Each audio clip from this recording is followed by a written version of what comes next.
नमस्कार। आज हम हिंदू धर्म के जो प्रमुख देवी देवता हैं उनकी दुनिया में थोड़ा गहराई से उतरेंगे। समझने की कोशिश करेंगे कि ये आध्यात्मिकता में और जो रोजमर्रा की पूजा पाठ है उसमें उनकी क्या भूमिका है। हमारे पास जो जानकारी है उससे खास बातें निकालने की कोशिश करेंगे। हाँ बिल्कुल। तो कहाँ से शुरू करें? सबसे पहले शायद त्रिमूर्ति, ब्रह्मा विष्णु शिव, ये नाम तो सबने सुने हैं। हाँ, ये तो मतलब हिंदू धर्म की नींव जैसे हैं। और ये समझना महत्वपूर्ण है कि ये सिर्फ कहानियों के पात्र नहीं है, इनका गहरा मतलब है।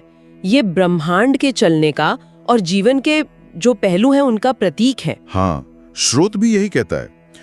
ब्रह्मा जिन्हें क्रिएटर मतलब सृष्टिकर्ता माना जाता है, फिर विष्णु जो संरक्षक हैं, पालन करने वाले, और शिव जो संहारक हैं। लेकिन संहारक का मतलब यहाँ शायद सिर्फ विनाश नहीं, ये परिवर्तन और पुनर्जन्म से भी जुड़े हैं। बिल्कुल सही कहा। ये तीनों भूमिकाएं बनाना, चलाना और बदलना, ये एक लगातार चलने वाला चक्र है। संहार यहाँ अंत नहीं है, बल्कि वो बदलाव है जो नई शुरुआत के लिए जरूरी है। पुरानी चीजें जाती हैं तभी नहीं आती हैं। अच्छा, ये दिलचस्प है, मतलब एक निरंतरता है। ठीक है, ये तो हुई त्रिमूर्ति की बात। अब देवियों पर आते हैं। शक्ति का स्वरूप। हाँ बिल्कुल। स्रोत में सरस्वती जी का जिक्र है, ज्ञान की देवी, फिर लक्ष्मी जी, धन, समृद्धि, और दुर्गा माँ। हाँ, दुर्गा तो बहुत शक्तिशाली रूप है, बुराई का नाश करने वाली। अक्सर योद्धा के रूप में दर्शाया जाता है उन्हें। हाँ, और फिर काली माँ का भी जिक्र है, समय की देवी, और एक और नाम है मनसा देवी, सर्पों की देवी। काफी विविधता है। बिल्कुल, और ये विविधता दिखाती है कि स्त्री शक्ति को कितने अलग अलग रूपों में देखा और पूजा जाता है। ज्ञान भी है, समृद्धि भी, सुरक्षा भी, और दुर्गा और काली के जो रूप है वो अन्याय के खिलाफ खड़े होने की ताकत दिखाते हैं। तो ये मुख्य देवता और देवियां हो गईं। इसके अलावा भी तो कई देवता हैं जिनकी खास भूमिकाएं बताई गई हैं, जैसे कार्तिकेय, युद्ध के देवता।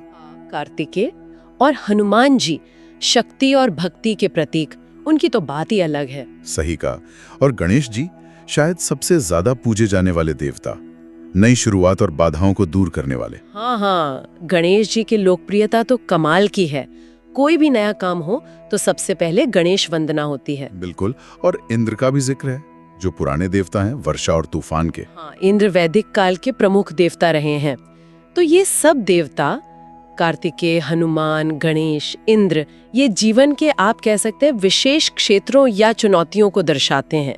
युद्ध है, भक्ति है, रुकावटें हटाना है, प्रकृति की ताकतें हैं। ठीक है। और आखिर में स्रोत कुछ ऐसे देवताओं का भी नाम लेता है जो प्रकृति के मूल तत्वों से जुड़े हैं, जैसे अग्निदेव, सूर्यदेव, वरुण यानी सागर के देवता, यम यानी मृत्यु के देवता, कुबेर हैं घन के देवता, चंद्रदेव, वायुदेव। हाँ, ये सब वो मूल तत्व हैं जिनसे जीवन और प्रकृति चलती है। आग, सूरज, पानी, हवा। इसमें एक नाम और था, धन्वंतरी, चिकित्सा के देवता। हाँ, धन्वंतरी, ये बहुत महत्वपूर्ण है। आयुर्वेद के देवता माने जाते हैं। ये दिखाता है कि स्वास्थ्य और आरोग्य को कितना महत्व दिया गया है। तो ये सभी देवताएं, चाहे वो तत्व हो या जीवन के अनुभव जैसे मृत्यु, धन, स्वास्थ्य, ये सब हमारे अस्तित्व से जुड़े हैं। तो अगर हम इस सारी बातचीत को समेटें तो क्या कह सकते हैं?